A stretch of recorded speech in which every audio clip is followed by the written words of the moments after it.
ਦੋਸਤੋ ਲੋਕਰਣ ਤੇ ਤੁਹਾਡਾ ਸਵਾਗਤ। ਮੈਂ ਗੁਰਜਿੰਦਰ ਸਿੰਘ ਭੰਗੂ ਤੋਂ ਤੇ ਰੋਹਤਕ ਤੋਂ ਅੱਜ ਫਿਰ ਮੇਰੇ ਨਾਲ ਜੁੜੇ ਨੇ ਦੀਪਕ ਫੌਜੀ। ਦੀਪਕ ਜੀ ਬਹੁਤ-ਬਹੁਤ ਸਵਾਗਤ ਤੁਹਾਡਾ। धन्यवाद। सत श्री अकाल वीर जी। ਜੀ ਦੋਸਤੋ ਦੀਪਕ ਜੀ ਨਾਲ ਅਸੀਂ ਕਾਫੀ ਟਾਈਮ ਬਾਅਦ ਪ੍ਰੋਗਰਾਮ ਕਰ ਰਹੇ ਹਾਂ ਤੇ ਗੱਲਬਾਤ ਕਿਸਾਨੀ ਮਸਲੇ ਤੇ ਹੋਊਗੀ ਕਿਉਂਕਿ ਨਵੀਂ ਡਿਵੈਲਪਮੈਂਟਸ ਹੋਈਆਂ ਨੇ ਐਸਕੇਐਮ ਦੇ ਵਿੱਚ। ਆਪਸੀ ਕੁੱਤ ਕਲੇਸ਼ ਹੈ, ਡਿਵੈਲਪਮੈਂਟਸ ਕਾਹਦੀਆਂ ਹੋਈਆਂ ਨੇ, ਗੱਲ ਤਾਂ ਸਾਰੀ ਆਹ ਡੱਲੇਵਾਲ ਬਾਹਰ ਕੱਢਦੇ, ਕਾਕਾ ਜੀ ਬਾਹਰ ਕੱਢਦੇ, ਐਸਕੇਐਮ ਦੁਫਾੜ ਹੋ ਗਿਆ, ਕਿਸਾਨ ਆਗੂ ਇੱਕ ਦੂਜੇ ਤੇ ਬਲੇਮਬਾਜ਼ੀ ਕਰਨ ਲੱਗ ਪਏ। ਕਿਸਾਨੀ ਅੰਦੋਲਨ ਦੌਰਾਨ ਲੋਕਾਂ ਦਾ ਕਹਿਣਾ ਕਿ ਇਹ ਤਾਂ ਲੋਕਾਂ ਦੀ ਡਾਂਗ ਕਰਕੇ ਇਕੱਠੇ ਸੀ, ਨਾ ਕਦੇ ਪਹਿਲਾਂ ਇਕੱਠੇ ਹੋਏ ਸੀ, ਨਾ ਕਦੇ ਭਵਿੱਖ ਦੇ ਵਿੱਚ ਇਕੱਠੇ ਰਹਿ ਸਕਦੇ ਨੇ। ਸੋ ਕਿਸਾਨ ਆਗੂਆਂ ਦਾ ਅੱਜ ਕੱਲ੍ਹ ਕਾਫੀ ਚੱਲਦਾ ਇੱਕ ਦੂਜੇ ਦੇ ਉੱਤੇ ਬਲੇਮਬਾਜ਼ੀ ਹੈ। ਰਾਜੇਵਾਲ ਸਾਹਿਬ ਥੋੜਾ ਜਿਹਾ ਪਹਿਲਾਂ ਹੀ ਉਹ ਸਾਈਡ ਹੋ ਗਏ ਸੀ ਜਦੋਂ ਐਸਐਸਐਮ ਬਣਾ ਲਿਆ ਸੀ, ਮੁੜ ਕੇ ਫਿਰ ਸਰਗਰਮ ਹੈਗੇ ਨੇ। ਕਹਿੰਦੇ ਨੇ ਕਿ ਪਾਣੀਆਂ ਤੇ ਮੋਰਚਾ ਲਾ ਦਾਂਗੇ ਅਸੀਂ ਨਵੰਬਰ ਦੇ ਵਿੱਚ ਜੇਕਰ ਸਰਕਾਰ ਨੇ ਸਾਡੀ ਗੱਲ ਨਹੀਂ ਸੁਣੀ। ਉੱਥੇ ਰੁਲਦੂ ਸਿੰਘ ਮਾਨਸਾ ਕਹਿੰਦਾ ਕਿ ਡੱਲੇਵਾਲ ਸਾਹਿਬ ਤਾਂ ਜਿਹੜੀ ਇਨਫੋਰਮੇਸ਼ਨ ਹੈਗੀ ਹੈ ਅੰਦਰੂਨੀ ਸਾਡੀ ਮੀਟਿੰਗਾਂ ਦੀ, ਉਹ ਪ੍ਰੈਸ ਨਾਲ ਤੇ ਦੇਸ਼ ਦੀਆਂ ਏਜੰਸੀਆਂ ਦੇ ਨਾਲ ਜਾਣਕਾਰੀ ਸਾਂਝੀ ਕਰਦੀ। ਜਦੋਂ ਅਸੀਂ ਡੱਲੇਵਾਲ ਸਾਹਿਬ ਨੇ ਕੁਐਸਚਨ ਕੀਤਾ ਕਿ ਤੁਸੀਂ ਏਜੰਸੀਆਂ ਨੂੰ ਜਾਣਕਾਰੀ ਸਾਂਝੀ ਕਰਦੇ ਹੋ, ਤਾਂ ਉਹ ਹੱਸਣ ਲੱਗ ਪਏ ਅੱਗੋਂ। ਤੇ ਪਹਿਲਾਂ ਵੀ ਗੱਲਾਂ ਬਾਤਾਂ ਅਸੀਂ ਕਾਫੀ ਕੀਤੀਆਂ ਨੇ ਕਿਸਾਨਾਂ ਦੀਆਂ, ਅੱਜ ਫਿਰ ਕਿਸਾਨਾਂ ਤੇ ਹੀ ਗੱਲਬਾਤ ਕਰਾਂਗੇ। ਦੀਪਕ ਜੀ ਫਿਰ देखो दुफाड़ तो हो ही गया ना इस गेम। जी देखो वीर जी, जब एसकेएम बनाया था, एसकेएम के अंदर भी बार बार ये सवाल उठते थे, वहां भी लोग ये अपनी एक दूसरे की टांग खिंचाई करते थे। ये सच्चाई है, इस सच्चाई से आप मुंह नहीं मोड़ सकते। लेकिन ये लोग इकट्ठे क्यों थे? इनको पता था जो लोग तुम्हारे पीछे चल रहे हैं या तुम्हारे कहने से आ रहे हैं, वो तुम्हारे को छोड़ेंगे नहीं अगर कुछ भी गलत हो गया तो। आंदोलन वहीं पे समाप्त नहीं होना था कि 3 कृषि कानून रद्द हो गए तो आंदोलन, वो 3 कृषि कानून तो फिर वापस आ गए और हमने बोला था ये कृषि कानून वापस आएंगे। ये आंदोलन था एमएसपी की गारंटी का भी साथ में था, लेकिन एमएसपी गारंटी जब एसकेएम के अंदर ये बिल्कुल ये क्लियर हो गया था कि अब एक साथ नहीं चल सकते। ये बातें बार बार उठी थी, मैंने भी कई बार सवाल उठाया था इनके ऊपर कि जो एसकेएम के आगू हैं वो थोड़ा अपने आप पर ध्यान दें, एक जगह पर रहने की कोशिश करें। लेकिन वो कोशिश सफल नहीं हो पाई। जैसे तैसे करके इन लोगों ने उस 3 कृषि कानून रद्द हुए थे उसी को अपनी जीत दिखा के और ये बोल दिया कि आंदोलन कोरस्पॉन्ड किया है। दोबारा ये आंदोलन करने की सोची इन्होंने, लेकिन उससे पहले फिर इनका क्या हुआ, राज्यपाल है, गुरनाम सिंह चढ़ूनी है, इन लोगों ने अपनी पार्टियां बनाई और पंजाब में चुनाव लड़ा। जब ये पंजाब में चुनाव लड़ने गए थे तो हमने बोला था इनमें से कोई भी अपनी जमानत नहीं बचा पाएगा, क्योंकि जो भीड़ इनके पीछे आ रही थी ना, वो भीड़ तब तक थी वीर जी जब तक ये लोगों का साथ दे रहे थे। जब इन्होंने लोगों का साथ छोड़कर अपना खुद का हित देखना शुरू किया, पर्सनल हित के ऊपर जब ये चले, तो लोग समझ गए कि हाँ ये भी तुम्हारा फायदा उठाना चाहते हैं। फिर इनमें और राजनीतिक पार्टियों में क्या फर्क रह गया था? चलो फिर भी जैसे तैसे करके वो चुनाव निकल गया। फिर एक कोशिश की गई कि चलो एक साथ करेंगे, एसकेएम के नेताओं को एक साथ करेंगे, क्योंकि आंदोलन तो बाकी है, आंदोलन तो फिर करना पड़ेगा। जैसे तैसे इनको इकट्ठा करने की कोशिश की। एक इस तरफ भाग रहा है, एक इस तरफ भाग रहा है। अगर कोई ये बोल रहा है पानी के लिए इकट्ठा कर रहा है, तो दूसरा जमीन के लिए इकट्ठा कर रहा है, तीसरा बोल रहा है हम तो दिल्ली जाएंगे, चौथा बोल रहा है हम चुनाव लड़ेंगे। मतलब कि इन लोगों ने क्लियर लोगों को दिखा दिया कि अब हम एक नहीं हो सकते। फिर एक दूसरे पर ब्लेम लगाना कि इन लोगों ने इतने पैसे खाए हैं, इन लोगों ने इतने पैसे खाए हैं। इनमें सबसे तेज वीर जी आज एक बात बताऊंगा जो सबको सुननी चाहिए। इन सभी किसान नेताओं में, अगुवाओं में सबसे तेज था योगेंद्र यादव।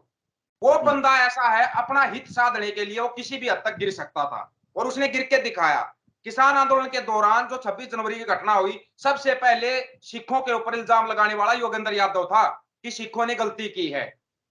योगेंद्र यादव ने इल्जाम लगाए थे। उसने पहले वो गया आम आदमी पार्टी में, वहां पर उसकी दाल निकली, खुद की पार्टी बना ली स्वराज पार्टी के नाम से। वहां पर भी उसका काम नहीं चला, वो कांग्रेस में चला गया इस्तीफा दे के। वहां पर भी उसका काम नहीं चलेगा तो वो बीजेपी में चला जाएगा आखिर में। तो ये जो किसान आगुओं के जो इन्होंने सोची थी ना कि हम बहुत बड़ा चेहरा बन के, ये लोगों को अपनी आंखें खोलनी चाहिए, क्योंकि कोई भी नेता हो या किसान नेता हो, वो चेहरा जब तक है जब तक आम पब्लिक, आम जनता उनके साथ है। जिस दिन आम जनता इनके असली चेहरों को पढ़ना शुरू कर देगी, उस दिन आम जनता को पता चल जाएगा कि डल्लेवाल कौन है, राज्यवाल कौन है, रणधीर सिंह मानसा कौन है, कक्का कौन है, भाई कौन कितने पानी में, चढ़ूनी कौन है। लेकिन ये टिकैत ने भी पार्टी की घोषणा करने की कोशिश की थी, लेकिन टिकैत ने जब राज्यवाल का और चढ़ूनी का हाल देखा तो उसने अपनी फाइल वहीं के वहीं दबा ली। ਜੀ ਜੀ ਥੋੜਾ ਜਿਹਾ ਯੋਗਿੰਦਰ ਯਾਦਵ ਬਾਰੇ, ਤੁਸੀਂ ਤਾਂ ਅੰਦੋਲਨ ਦੇ ਵਿੱਚ ਰਹੇ ਹੋ, ਥੋੜਾ ਜਿਹਾ ਦਰਸ਼ਕਾਂ ਨੂੰ ਹੋਰ ਖੁੱਲ ਕੇ ਦੱਸੋ ਯੋਗਿੰਦਰ यादव ਬਾਰੇ ਥੋੜਾ। योगेंद्र यादव पूरे किसान आंदोलन के दौरान अगर उसके साथ 10 बंदे भी आए हों तो मैं लिखित में दे सकता हूँ, 13 महीने हम बॉर्डर पर रहे थे। उस बंदे के ऊपर किसान आंदोलन के दौरान कोई भी केस दर्ज हो, उसको गोदी मीडिया ने हवा दी थी। और उसको मेरी तो हमारी तो लास्ट तक समझ में ये नहीं आया कि उसको एसकेएम में किस आधार पर शामिल किया गया था। आज तक वो आधार हमारी समझ में नहीं आया है। जबकि एसकेएम के अंदर हरियाणा के तकरीबन, चाहे हम भी जाते थे या और भी जाते थे, बुजुर्ग भी जाते थे, वो भी सवाल उठाते थे कि योगेंद्र यादव का क्या रोल है एसकेएम के अंदर। जिस बंदे के साथ एक वो, एक उसका ड्राइवर, और दूसरी बात उधर भी बैठ के मतलब के पंच करना, पिन मारना बोलते ना जिसको, एक तरफ बोल दे कि सरदार गलत कर रहे हैं, दूसरी तरफ बोल दे नहीं हरियाणा वाले गलत कर रहे हैं। मतलब पंजाब वालों के पास जा रहा था तो हरियाणा वालों को गलत बोल रहा है, जब हरियाणा वालों की मीटिंग होती थी पंजाब वालों को गलत बोलता था। ये एक दो मुंहा सांप जिसको हम बोलते हैं अपनी हरियाणवी भाषा में, ये वो दो मुंहा सांप है। ये उस समय पर अपनी पार्टी भी बना रहा था, ये किसान नेता भी था, ये एसकेएम में भी था, ये बीजेपी के नेताओं के साथ मीटिंग भी करता था। क्यों, ऐसा क्यों था? इस बंदे ने जितना नुकसान हो सकता था, उसके बाद जो ये किसान आगू, 40 आगू थे किसान आगू एसकेएम के अंदर, जो ये आपस में लड़ाई भिड़ाई इनकी हुई थी ना, उनमें सबसे बड़ा हाथ इस योगेंद्र यादव का था। सबसे बड़ा हाथ योगेंद्र यादव और कक्का, ये दो आदमी ऐसे थे जो कि हमेशा संघ के थे, संघ के हैं और संघ के ही रहेंगे। ये हमेशा इन्होंने नुकसान करवाया है। इतनी जल्दी एसकेएम नहीं टूट सकता था, ना ही आंदोलन टूटने वाला था।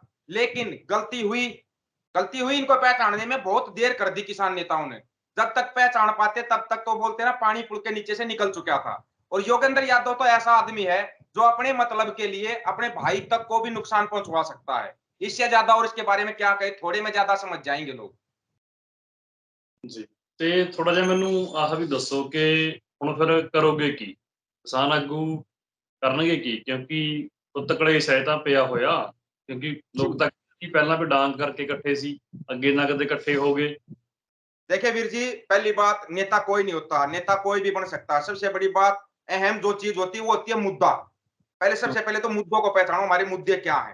मुद्दे तकरीबन चाहे वो हरियाणा के है, चाहे पंजाब के या उत्तर प्रदेश के, राजस्थान के, मुद्दा सबका एक है, सबका सेम मुद्दा है। पानी का मुद्दा, जमीन का मुद्दा, किसान के मुद्दे यही होते हैं बड़े मुद्दे। और वही मुद्दे हर स्टेट के अंदर हैं। लेकिन ये लोग एक दूसरे पर आरोप प्रत्यारोप करके, सबसे पहले तो इन नेताओं को पहचानो जो ऐसा आरोप प्रत्यारोप करने वाला ना, इनको साइड में करना पड़ेगा। ये चीज मैंने आपके चैनल के माध्यम से भी बार बार बताई थी, अपने माध्यम से, अपने चैनल के माध्यम से बताता रहता हूं मैं कि भाई इनको पहचानो, इनको साइड करो। खुद नेता बनो। क्या बुजुर्गों की कमी है क्या? हरियाणा में कमी है, पंजाब में कमी है, उत्तर प्रदेश में कमी, बहुत बुजुर्ग है, जबकि बहुत समझदार बुजुर्ग है। पहले जो बुजुर्ग होते थे वो वीर जी पढ़े लिखे नहीं होते थे, लेकिन उनके अंदर लोगों को पहचानने का हुनर होता था, हुनर होता था उनके अंदर। ऐसे बुजुर्गों को अगवा बनाओ। नहीं है जरूरत हमारे को किसी अगवा की। चढ़ूनी को पूरे हरियाणा ने अगवा बनाया था, लेकिन चढ़ूनी ने क्या दिया हरियाणा को? हर कदम पे धोखा दे दिया। कभी बोलता मैं चुनाव लड़ूंगा, कभी बोलता मैं संसद में जाऊंगा। इतना आसान नहीं है संसद के अंदर जाना जितना वो सोच रहे हैं। जो किसान के साथ सही मुद्दों के साथ खड़ा होगा वही हमारा नेता है, वही हमारा अगवा है। अगर किसी ने थोड़ी सी भी वो करने की कोशिश की कि वो अलग चल के एक तरफ बीजेपी की तरफ भी हाथ मिला रहा है, कांग्रेस की तरफ भी हाथ मिला रहा है, ऐसे किसान आगू या किसान नेता हमारे को नहीं चाहिए। अब तकरीबन 100% पहचान हो चुकी है, आम जनता को भी पहचान हो चुकी है कि कौन तुम्हारा नेता है, कौन नहीं है। ये तो कुछ शर्म होती है वीर जी। हमारे हरियाणा में एक भाषा बोलते हैं कि बड़ों की थोड़ी शर्म इज्जत करनी चाहिए। उस इज्जत के लिए इनको छोड़ा जा रहा है। कहीं ये समझ जाइए, जो किसान आगू हैं ये समझ जाए ना कि लोग तुम्हारे को कुछ नहीं बोल रहे, लोग तुम्हारे को जूतों से पीटने के लिए तैयार है। ये आपके चैनल के माध्यम से बताना चाहता हूं मैं, जूतों से पीटने के लिए तैयार बैठे हैं। कहीं ये समझो ना कि सिर्फ बीजेपी के नेताओं को नहीं पीटते, ये किसान नेताओं को भी पीट सकते हैं। लेकिन एक शर्म है कि इनको किसानों का अगुवा बनाया गया था और फिर ये ऐसी हरकत कर रहे हैं। तो अपनी हरकतों में समय रहते सुधार इनको करना चाहिए और लोगों के बीच में आकर बोलना चाहिए ठीक है हमारे से गलती हुई थी, आगे ये गलती नहीं करेंगे। अगर ये बात ये बोलते हैं, समय रहते बोलते हैं तो ठीक है, नहीं तो अब की बार जनता भी तैयार बैठी है। सबसे पहले इलाज इन किसान नेताओं का ही होगा जो अपने आप को नेता बोल रहे। ਨਹੀਂ ਮੈਨੂੰ ਇਹ ਦੱਸੋ ਹੁਣ ਜਿਹੜੇ ਛੋਟੇ-ਛੋਟੇ ਜਿਹੇ ਪ੍ਰੋਗਰਾਮ ਕਰਦੇ ਨੇ ਕਿਸਾਨ ਆਗੂ, ਮਤਲਬ ਏਮ ਕੀ ਹੈ ਕਿਸਾਨ ਆਗੂਆਂ ਦਾ? ਕਰਨਾ ਕੀ ਚਾਹੁੰਦੇ ਨੇ? ਹੁਣ ਤਾਂ ਖੇਤੀ ਕਰਨ ਨੂੰ ਤਾਂ ਵਾਪਸ ਹੋ गए, ਹੁਣ ਕੀ ਕਰਨਾ ਚਾਹੁੰਦੇ ਨੇ? वीर जी, एक होता है इंसान के अंदर ईगो, भाई ईगो, जिसकी ईगो को ठेस पहुंच जाती है। ये छोटे छोटे प्रोग्राम इसलिए नहीं कर रहे कि ये लोगों का भला कर रहे हैं, नहीं, कोई लोगों के भले के लिए प्रोग्राम नहीं कर रही है, सिर्फ ये दिखा रहे हैं कि हाँ हम किसानों के लिए कुछ करना चाहते हैं। जबकि इन सबको पता है मुद्दा एक है, पानी का मुद्दा, जमीन का मुद्दा सबसे बड़ा। एसवाईएल का मुद्दा उठाते हैं हरियाणा और पंजाब के लिए, एसवाईएल का पानी ना हरियाणा को मिल रहा ना पंजाब को मिल रहा। चंडीगढ़ का मुद्दा उठाते हैं हरियाणा पंजाब के बीच में, चंडीगढ़ ना हरियाणा का ना पंजाब का। भाखड़ा ब्यास मैनेजमेंट पे ना हरियाणा का अधिकार ना पंजाब का अधिकार। मुद्दे सेम है हमारे, मुद्दे हमारे एक है, लड़ना हमारे को केंद्र से है, लेकिन हमारे को आपस में लड़ाया जा रहा है। और आपस में पहले तो ये सरकारें लड़ाती थी, अभी जो ये अपने आप को किसान नेता बोल रहे हैं ये हमारे को लड़ाने लगे। अब इनको भी पहचान लिया है, अब की बार या तो ये सुधार करके एक साथ आएंगे, नहीं तो इन सबके बिल्कुल बकायदा नाम अखबारों में निकलवा देंगे, इस आदमी ने यहाँ पे ये किया है, इस आदमी ने यहाँ पे ये किया। इनकी पहचान करो, इनसे सवाल जवाब करो। अगर हम बीजेपी नेता या कांग्रेस के नेताओं से सवाल जवाब कर सकते हैं तो हमारा अधिकार है वीर जी कि जो हमने किसान नेता बनाए हम उनसे भी सवाल जवाब कर सकते हैं कि आपने यहाँ पे गलत काम क्यों किया, इसका जवाब आपको देना पड़ेगा। आंदोलन होगा वीर जी, मैं ज्यादा तो नहीं कहता, लेकिन जनवरी तक आंदोलन खड़ा हो जाएगा। जनवरी तक का समय इन किसान नेताओं के पास भी है कि या तो अपने आप में सुधार करो, अगर आपको अगवा बनना है तो अगवा बन के आइए, नेता बन के मत आइए। नेता में और एक अगवा में फर्क होता है वीर जी। नेता जो होता है वो तब आता है या तो कोई बड़ा कठ इकट्ठा हो जाता तब आता है नेता। अगवा जो होता है अगर एक आदमी भी बुलाता है तो अगवा को आना चाहिए, हाँ भाई क्या तकलीफ है, हर एक बंदे की तकलीफ का पता होना चाहिए अगवा को। लेकिन ये 40 जो बनाए थे ना तो अगवा बन पाए ना ही ये नेता बन पाए, ये किसी भी उसमें रह नहीं पाए, ना नेता ना अगवा। अभी भी समय है इनके पास, जनवरी तक का समय है, अपने आप में सुधार करके जनता के बीच में आकर जो गलतियां इनसे हुई है उनके लिए माफी मांगे और बताए कि हम बिल्कुल अपना सर्व निछावर कर देंगे, लेकिन अब की बार किसानों की मांग पूरी होगी तो ठीक है, नहीं तो अब इनको साइड में कर दिया जाएगा। ਮਾਫੀ ਤਾਂ ਮੰਗੋਗੇ ਨਾ ਜੇਕਰ ਇਸ ਗੱਲ ਦਾ ਕੋਈ ਬੰਦਾ ਅਹਿਸਾਸ ਕਰੂਗਾ ਕਿ ਗਲਤੀ ਹੋਈ ਹੈ। ਜੇਕਰ ਅਸੀਂ ਆਪਣੀ ਗਲਤੀ ਨੂੰ ਸਹੀ ਮੰਨ ਕੇ ਚੱਲ ਰਹੇ ਹਾਂ ਤਾਂ ਫਿਰ ਮਾਫੀ ਕਾਹਦੀ। वीर जी गलती भी तो नहीं मान रही है, ये तो बोल रहे हैं नहीं हमने जो किया है ठीक किया है। एक तरफ ये तरुणी बोल देता है मैंने ठेका ले रखा है क्या लोगों का, या फिर नेता क्यों बनता है भाई, अगर किसान नेता बनता है तो किसानों का ठेका लेना पड़ेगा, मजदूरों का ठेका लेना पड़ेगा। अगर आप कोई अगुवाई कर रहे हो, आप चैनल चलाते हो, लोकरण चैनल चलाते हो वीर जी, अगर लोकरण चैनल के अंदर किसी भी साथी को कोई प्रॉब्लम होगी तो ठेकेदारी तो आपकी होगी ना भाई, आपको लेना पड़ेगा भाई, किसी को कोई प्रॉब्लम है तो आपको दूर करनी पड़ेगी, ना कि मैं आके दूर करूंगा या कोई और नेता आके दूर करेगा। अगर ये हरियाणा का नेता बनना चाहता तो हरियाणा के किसी किसान को किसी मजदूर को कोई तकलीफ है तो इसको ठेकेदारी लेनी पड़ेगी, उस ठेकेदारी से बचना चाहते हैं। ये सिर्फ ये चाहते हैं कट इकट्ठा हो जाए, हम जो बोले वही लोग मानने, ऐसा तो नहीं होगा। इन्होंने गलतियां की हैं, गलतियां माननी पड़ेगी, चाहे वो चटूणी है, चाहे राज्यवाल है, चाहे दल्लेवाल है, चाहे कक्का है, चाहे जोगिंदर सिंह गुराह ने गलती की है, किसी ने भी गलती राकेश टिकैत ने की है, योगेंद्र यादव का तो कोई जिक्र ही नहीं है, वो तो गलतियों का बहुत बड़ा भंडार है, उसको तो हम कुछ कह ही नहीं सकते, उसके पास है भी नहीं कुछ, उसके किस पल्ले भी कुछ नहीं है। ਕੀ ਗੱਲ ਕਰ ਰਹੇ ਹੋ ਤੁਸੀਂ? जी वीर जी, ਤੁਸੀਂ ਕਿਸ ਕਿਸਾਨ ਆਗੂ ਦੀ ਗੱਲ ਕਰ ਰਹੇ ਹੋ ਕਿ ਗਲਤੀਆਂ ਦਾ ਉਹ ਪੁਤਲਾ ਨਹੀਂ ਭੰਡਾਰ ਹੈ? योगेंद्र यादव, ਓਕੇ यादव। योगेंद्र यादव गलतियों का बहुत बड़ा भंडार है, उसने कदम कदम पे गलतियां की हैं, चाहे वो 26 जनवरी वाली गलती हो। ਇੱਕ ਗੱਲ ਤਾਂ ਹੈਗੀ ਹੈ ਕਿ ਯੋਗਿੰਦਰ ਯਾਦਵ ਨੇ ਐਸਕੇਐਮ ਦੇ ਵਿੱਚੋਂ ਅਸਤੀਫਾ ਦੇਤਾ। जी ਹਾਲਾਂਕਿ ਕਾਰਨ ਜਿਹੜੇ ਕਾਰਨ ਡਿਸਕਸ ਹੋ ਚੁੱਕੇ ਨੇ ਪਬਲਿਕ ਪਲੇਟਫਾਰਮ ਦੇ ਉੱਤੇ, ਉਹ जी ਕਾਰਨ ਹੈਗੇ ਨੇ ਕਿ ਯੋਗਿੰਦਰ ਯਾਦਵ ਕਾਂਗਰਸ ਦੇ ਕਿਤੇ ਨਾ ਕਿਤੇ ਟੱਚ ਦੇ ਵਿੱਚ ਹੈਗਾ ਤੇ ਪੋਲੀਟੀਕਲ ਤੌਰ ਤੇ ਜਿਹੜੀਆਂ ਇੱਛਾਵਾਂ ਹੈਗੀਆਂ ਨੇ, ਜੋਗਿੰਦਰ ਯਾਦਵ ਉਹਨਾਂ ਇੱਛਾਵਾਂ ਲੈ ਕੇ ਜਾਣਾ ਚਾਹੁੰਦੇ ਨੇ, जी ਇਸੇ ਕਰਕੇ ਉਹ ਐਸਕੇਐਮ ਤੋਂ ਅਲੱਗ ਹੋ ਗਏ। ਹੋਰ ਕਿਸਾਨ ਆਗੂ ਵੀ ਜਿਵੇਂ ਰਾਜੇਵਾਲ ਜਾਂ ਹੋਰ ਪੋਲੀਟੀਕਲ ਜੋ ਮਨਸ਼ਾ ਹੈ ਸੀ, ਪੋਲੀਟੀਕਲ ਏਮ ਹੈ ਸੀ, ਜੋ ਇੰਟੈਂਸ਼ਨ ਸੀ ਪੋਲੀਟੀਕਲ, ਉਹ ਸੀ ਜੀ। वीर जी आपको एक चीज बताता हूँ, योगेंद्र यादव ना तो अपनी मर्जी से कांग्रेस में गया है और ना ही कांग्रेस ने बुलाया है। आप इस चीज की पूरी जांच पड़ताल कर लेना, बीजेपी की तरफ से कांग्रेस में गया है ये, गारंटी है इस चीज के, पहले आम आदमी पार्टी में भी तभी गया था ये संघ की तरफ से कांग्रेस में गया है, राहुल गांधी के पास जाने की कोशिश कर रहा है, जबकि राहुल गांधी के टच में ये कभी नहीं जा पाएगा, इस चीज की भी हम गारंटी दे रहे हैं। ਤੁਹਾਡੇ ਕਹਿਣ ਦਾ ਮਤਲਬ ਕਿ ਯੋਗਿੰਦਰ ਯਾਦਵ ਕਿਸਾਨੀ ਮੋਰਚੇ ਦੇ ਵਿੱਚ ਬੀਜੇਪੀ ਵੱਲੋਂ ਖੇਡ ਰਿਹਾ ਸੀ।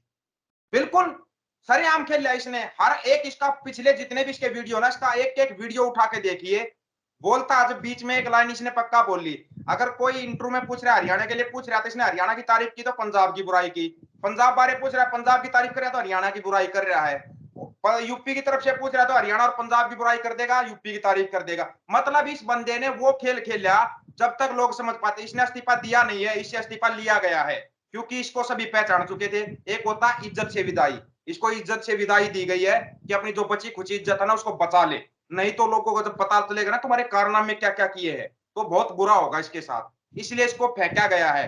और आजकल सबको पता है, अगर कोई किसान गुना बन पाए तो उसको चाहे कांग्रेस वोटेगी या बीजेपी, वो तैयार है ऐसे लोगों को लेने के लिए। जिन लोगों के अंदर हजारों लाखों कमियां होती है, उनको पार्टियां सहन कर लेती है, पार्टियां भाग कर ले लेती है उसको, आजा भाई हमारे पास, हम तेरी कमियों को देख लेंगे।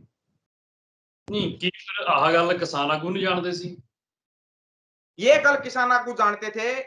एक दिन शायद मेरी और उग्रा जी की भी इस बारे में चर्चा हुई थी, तो उग्रा जी ने एक बात बोली थी कि हम ये बात, क्योंकि हमारे साथ रहता है, अगर हम बोल लेंगे तो ठीक नहीं रहेगा, अच्छा नहीं लगता, या तो ये बंदा खुद इस अपनी शर्म महसूस करे और अपने आप से चला जाए तो ही ठीक रहेगा। क्यों? हालांकि जो बड़े बुजुर्ग हैं उनका सोचने का तरीका थोड़ा अलग होता है। एक बंदे को इतनी इज्जत दी गई है, इतना मान सम्मान दिया गया, 40 मैन अगुवाओं में जिसको दिखाया गया है, और फिर अगर उसकी गलतियों का पता लगता है, ये किसान आगू है, ये कोई पार्टी थोड़ी थी कि पार्टी है और लात मार के भगा देती है। आप देख लेना थोड़े दिन में कांग्रेस से भी भागा मिलेगा ये, कांग्रेस भी इसको लात मारेगी जब इसका पता चलेगा। फिर कहाँ जाएगा ये? फिर बीजेपी में चला जाएगा या आम आदमी में चला जाएगा। ऐसा आदमी को बोलते हैं, हरियाणा भाषा में बोलते हैं, बिना तली का लोटा। वो गुड़ता रहता है कहीं ना कहीं। ऐसे हरियाणा में कुलदीप बिश्नोई है, कभी खुद की पार्टी, कभी कांग्रेस पार्टी, कभी आम आदमी पार्टी, आज बीजेपी में है, और जिस पार्टी में जाता है दूसरी पार्टी की बुराई शुरू कर देता है। उस बंदे की कोई कड़ी नहीं है। ऐसे लोगों की कोई ना तो बेस होता है, ना ही वो लोग कभी जिंदगी में कामयाब हो पाते हैं। योगेंद्र यादव किसानों की तरफ से और पार्टी की तरफ से कुलदीप बिश्नोई, ये दो हरियाणा में हमने चुन रखे हैं, ये कहीं भी कामयाब नहीं हो पाएंगे।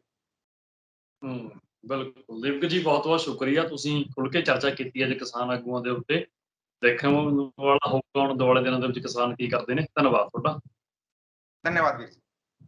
ਦੋਸਤੋ ਮੇਰੇ ਨਾਲ ਜੁੜੇ ਹੋਏ ਸੀ ਰੋਹਤਕ ਤੋਂ ਦੀਪਕ ਕੁਮਾਰ ਫੌਜੀ ਜੀ, ਕਿਸਾਨੀ ਮਸਲੇ ਤੇ ਗੱਲਬਾਤ ਕੀਤੀ। ਤੁਸੀਂ ਬਣੇ ਰਹੋ ਤੁਹਾਡੇ ਆਪਣੇ ਚੈਨਲ ਲੋਕਰਣ ਚੈਨਲ ਪੰਜਾਬੀ ਤੇ। ਸ਼ੁਕਰੀਆ।